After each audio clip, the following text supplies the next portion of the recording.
Nicole Klumper's home is filled with mementos, Navy medals, a collage of photographs, a portrait of her old dog. Every wedding anniversary has been carefully celebrated, most recently with a small bronzed statue. For 8 years. From her bedroom window, she can see the hill where she and her husband married, and can recite every moment of the day. There is a reason for this careful archive. My memory, she says, is a matter of some debate. In precise tones, Klumper, 39, explains how she came to be part of one of the most controversial cases in modern psychology. This is the first time she has talked to the media about her story. For years, she was known only as Jane Doe. When I was about 4, I accused my biological mother of sexually molesting me, Klumper says, sitting in the living room of her peaceful split-level home to the east of San Diego. She and my father were in the process of getting a divorce. As part of the custody evaluation, a forensic evaluation was done. Her parents' marriage had broken down within months of her birth, but the divorce had been brutal and long, with the battle for custody sprawling over years. In 1984, to create evidence for court hearings, a psychiatrist called David Corwin filmed interviews with Klumper. In the video, Klumper, by then 6, is playing with her crayons. Her dark, curly hair is held back by a pink ribbon, and her smile is missing a front tooth. Behind her are shelves of heavy legal textbooks. She looks into the video camera occasionally, articulate for a small child. It is only the words that are shocking a small girl describing how her mother has sexually abused her. As a result, Klumper's mother lost custody of her daughter. Klumper went to live with her father and stepmother. Then, when she was 12, Klumper's father had a stroke and had to move to a convalescent home. At that point, since I didn't have any family members to step in and take custody of me, I lived in several different state-run private living situations, Klumper says. In fact, she was left with barely any family at all. Her mother had disappeared from her life, and she was not close to her half-brother. In 1 year, she moved 8 times, ending up in an informal foster home with other kids. There was one constant in the chaos: Corwin. With the assent of Klumper and her father, Corwin was using the video of Klumper as part of his training of fellow psychiatrists. He believed this recording was an unusually clear and effective illustration of a child explaining abuse. As a result, Corwin contacted Klumper occasionally to ensure that she still consented to his use of the recordings. But over the decades, Klumper forgot what was actually on the videos. As time went by, she couldn't remember anymore why she didn't see her mother. By the age of 16, Klumper knew the videos existed and that they were being used as training aids, but no longer remembered what they contained. Around the time that her father died, 4 years after his stroke, contact with her mother was re-established at the suggestion of Klumper's then foster mother. At that time, I didn't remember anymore why I had been taken from my biological mother's custody, Klumper says. And, as you can imagine, having a parent pass away at 16, anyone would be looking for something to grab hold of. But her mother's erratic behavior sparked questions, and Klumper decided she had to see the videos. She contacted Corwin and asked if she could watch them. The request created an ethical dilemma for Corwin. It seemed wrong to withhold the videos from Klumper, but he couldn't just send them to the by now 17-year-old and hope for the best. Eventually, they agreed that they should watch the videos together when he was next in California. Meticulous as always, Corwin filmed Klumper consenting to watch the videos. On the video, they discuss the situation and suddenly Klumper appears to remember the abuse. In a few seconds, she goes from truculent teenager to broken child. There are differences between her description at 6 and her recall at 17. When she was 6, she had referred to repeated assaults. In the later video, she recalls only one episode. At 17, she is less confident that it was deliberate abuse. She was bathing me, and I only remember one instance, and she hurt me. She put her fingers too far where she shouldn't have, and she hurt me, she remembers on the video. There is this moment of, where did that come from? It's like being slapped in the face today. Klumper still looks bewildered at the surge of memories that overtook her so abruptly. All of a sudden, I am like, no, I do remember, Klumper says now. And there is this moment of, where did that come from? It's almost like being slapped in the face when you're not expecting it. Accidentally creating a video of someone apparently recalling sexual abuse was unprecedented. Once again, Klumper granted Corwin permission to use her story, and he published an academic article carefully shielding his subject behind the pseudonym Jane Doe. As Corwin wrote in his 1997 paper, this case is unusual and perhaps unique in documentation. Both the child's disclosure at age 6 and the young woman's sudden recall of the abuse at age 17 after several years of reported inability to recall the experience, are preserved on video. Critically, it is almost impossible to test for this sort of memory recall. For obvious ethical reasons, traumatic amnesia cannot be produced in controlled studies with human beings, Corwin noted. We cannot experiment on humans by raping, torturing, or bombarding them to verify in a laboratory setting that some percentage of human subjects will or will not develop amnesia. The paper's publication in 1997 caused significant controversy in the world of psychiatry, upsetting long-held views. For most of the decade, a debate had raged between psychologists, therapists and psychiatrists over the existence of repressed memories. Known as the Memory Wars of the 1990s, the dispute was sparked in part by the case of an American man called George Franklin, who was accused by his daughter, Eileen Franklin Lipsker, of the rape and murder of an 8-year-old girl.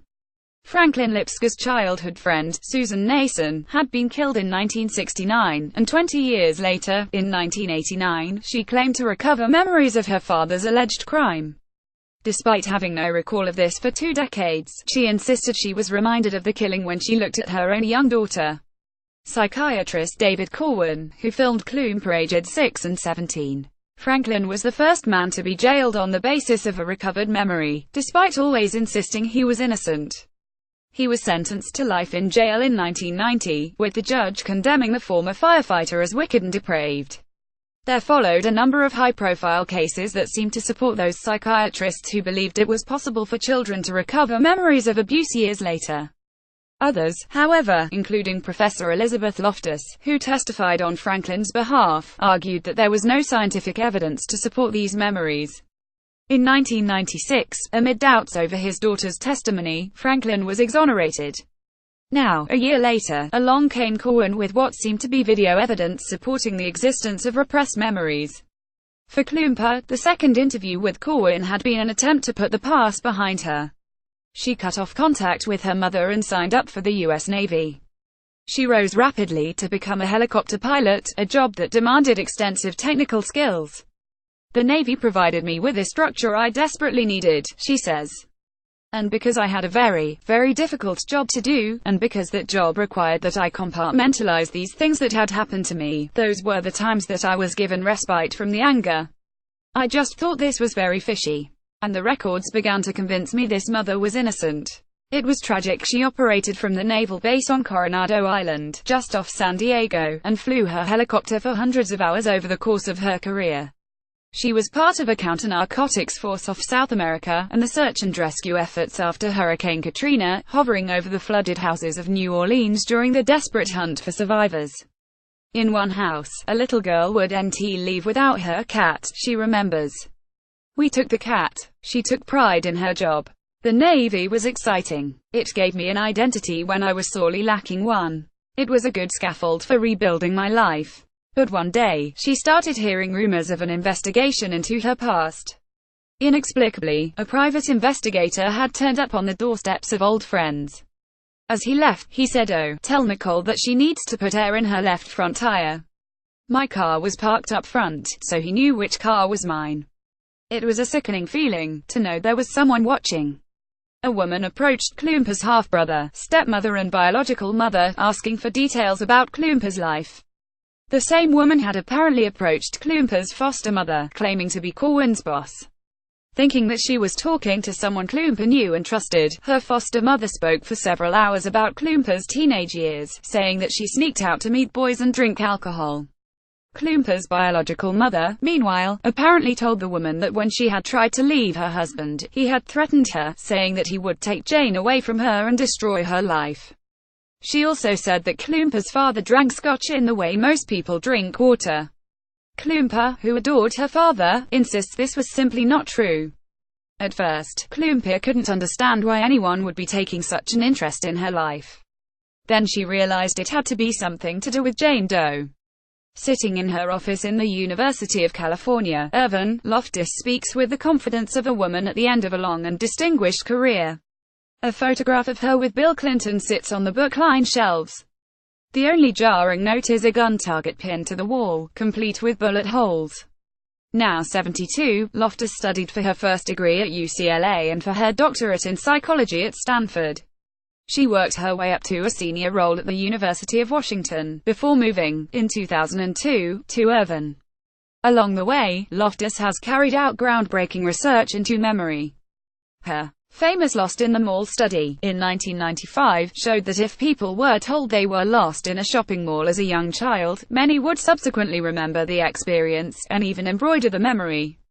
Another study showed that telling subjects they didn't like certain foods could potentially help with obesity. Or you could give them a negative memory of getting sick on an alcohol as a teenager, and then they're not as interested in that alcohol, she explains. In Loftus' mind, memory is like a Wikipedia page. Anyone can add to it or, with the right factors, rewrite it. One of her key discoveries was proving that people will recall events differently, depending on how they are questioned, whether by a psychologist or a police officer. As her stature grew, Loftus' skills began being requested in court cases, including that of Franklin. By her own calculations, she has worked on 300 court cases over the past 40 years.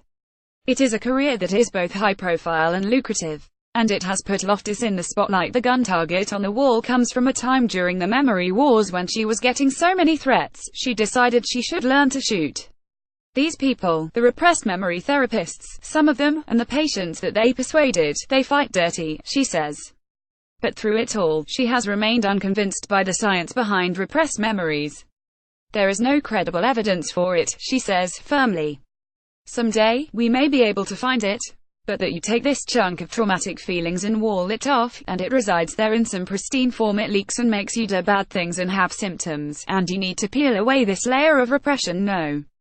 Professor Elizabeth Loftus. These repressed memory people, they fight dirty. Photograph. Steve Schofield for The Guardian. In 1993, the British Psychological Society convened a team to consider whether some psychologists might be accidentally implanting false memories of child sexual abuse in their clients.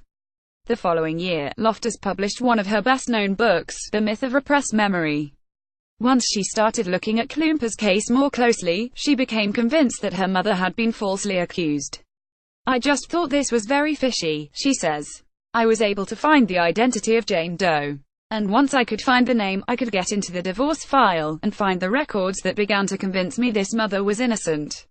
It was tragic. Loftus came across details that Corwin had not included in his paper, and concluded that Klump's mother was the innocent victim, financially outgunned by the older and more sophisticated father. They were separated from the time she was 8 months old, Loftus says. They fought until the sex abuse case got solidified and the mother lost the fight. Loftus hypothesized that someone else had put the thoughts of abuse into Klump's mind. Loftus made contact with Klump's mother, who insisted she was innocent. She was so grateful that someone finally believed her, Loftus says now. I spoke to Klump's mother on the telephone, and she said she was still grateful for Loftus' assistance, and that her life had been destroyed by the allegations of sexual abuse, which she says are false. It was a nightmare that went on for a long time. It completely destroyed me. My kids are everything to me and they always came first. But defending Klump's mother was not Loftus' only motivation. She was also concerned about Corwin's use of the videos he was showing her videotapes publicly. He wrote a big article in which he had extensive excerpts. Loftus believed it was vital to subject Corwin's thesis to scientific scrutiny. I felt that the Jane Doe case was doing harm. It was being used and introduced in other cases as proof that repressed memories were real, and used against other people that I would bet my house were innocent. Unfortunately, to prove Corwin wrong, Loftus had to shine further light on Klump's past. As the psychologist continued to dig, Corwin worked out who was behind the investigation. Horrified by the intrusion, in 1998, Klump tried to bring it to a halt. I asked her to stop, Klump says. She didn't stop. At that time, Elizabeth Loftus was at the University of Washington. I went to the University of Washington, the Ethical Use of Human Subjects Committee, and I asked them to review what she had done.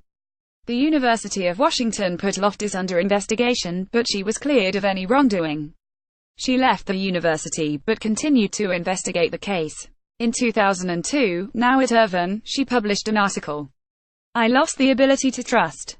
It was like someone threw a brick through the front of my life, and it shattered around me. Klumper remembers vividly the day Loftus published her article, concluding it was likely that Jane Doe had never been sexually abused. I can only describe it as you're standing in your hometown, where people definitely know you, and this giant hand comes down and grabs you by the back of the neck, rips all your clothes off and then puts you right back down completely naked, for everyone you know and care about to stare at you. Parts of you that you don't want anyone to see. Although Loftus had not directly named her, Klumper believed it was possible to identify her through the article. News organizations take particular care when reporting on the victims of sexual abuse to ensure that they cannot be identified by jigsaw identification, which is when pieces of information fit together to identify a victim. Loftus, by contrast, set out all the steps she had taken to ascertain Jane Doe's identity, and included several details about the family. Though Loftus still maintains it was not possible to identify Jane Doe, Klumper says it felt like the most incredible invasion. I lost the ability to trust people. I am still trying to get that back completely.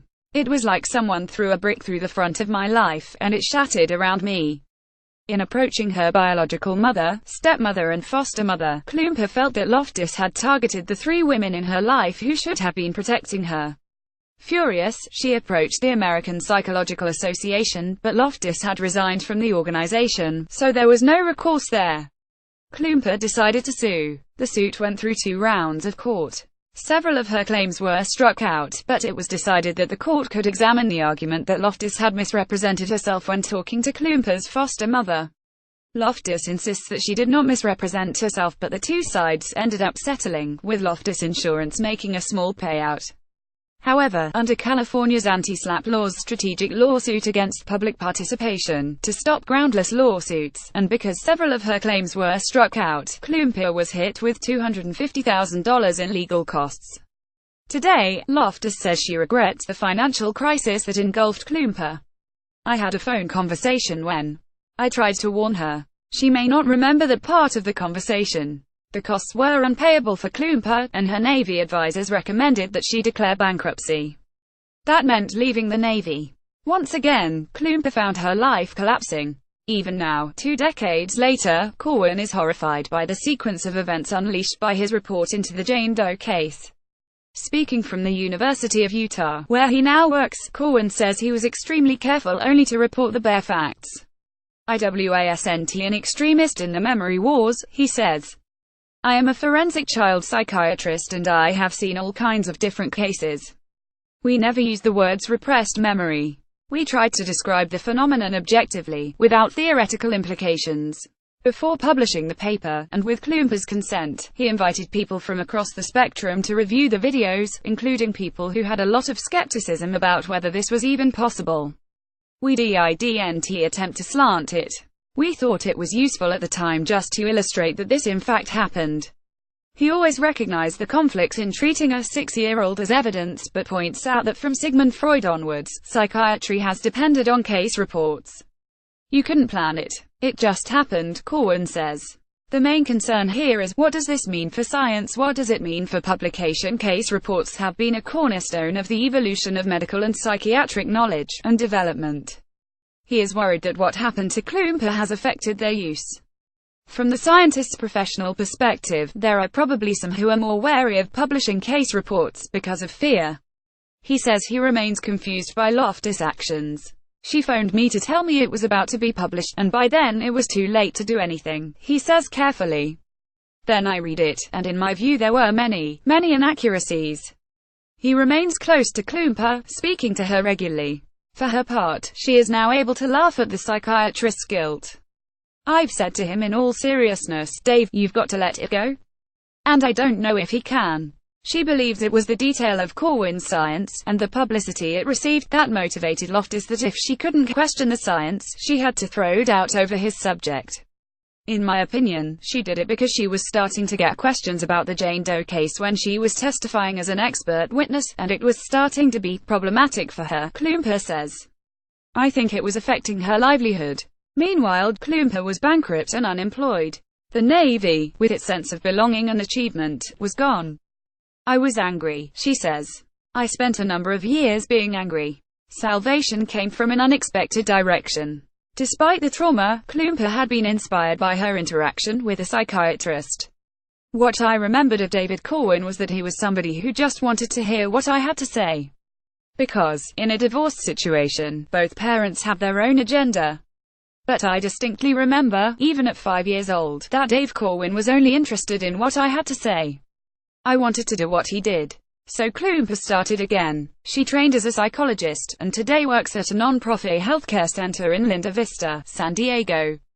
She is routinely the first contact children ever have with mental health services. It's like someone took a snow globe and shook it up, and now their world is in freefall. So, to be able to stand with them until everything settles down, and then watch them go back to the world not as victims, but as survivors, to be able to watch them go back to the business of being a 7-year-old or a 17-year-old, that is what makes it worthwhile to me. Today, Klumper is glad she returned to Corwin. If I hadn't gone back and watched those videos at 17, it did in the end bring the pieces of my life together in a way that nothing else could have. I didn't appreciate it for years. But she is no longer confident about what happened all those years ago. There are days when I think I was molested by my biological mother, and there are days I am fairly convinced it didn't happen. It is a very difficult way to live. More days, I am convinced it is true. It feels like someone just took an eraser, sort of, and smudged my life. Though she is now content, living with her husband in Southern California, Klumper retains a sense of outrage over what she feels was Lofter's intrusion into her privacy. She empathizes with rape victims who have their memories questioned on the witness stand. Bill Cosby arriving at a court hearing last year. Photograph at Getty Images. She has been moved by the recent Bill Cosby case, in which the entertainer was accused of aggravated indecent assault. Dozens of women have come forward to speak about memories of his attacks, which Cosby denies, but almost all are time barred by the statute of limitations. I'm not sure if there is a more significant sense of outrage than that of having your own memories challenged, Klumper wrote in an early email exchange. I was indignant, and I would imagine these women feel similarly. Loftus was involved in the defense on the Cosby case, which will be retried in November, and it was partly this that inspired Klumper to speak out about her distress in the aftermath of the Jane Doe case. What are we if we are not our life experiences? Klumper asks. If we are to believe that those memories are as fallible as some researchers want us to believe they are, what does that leave us with? What are we doing here?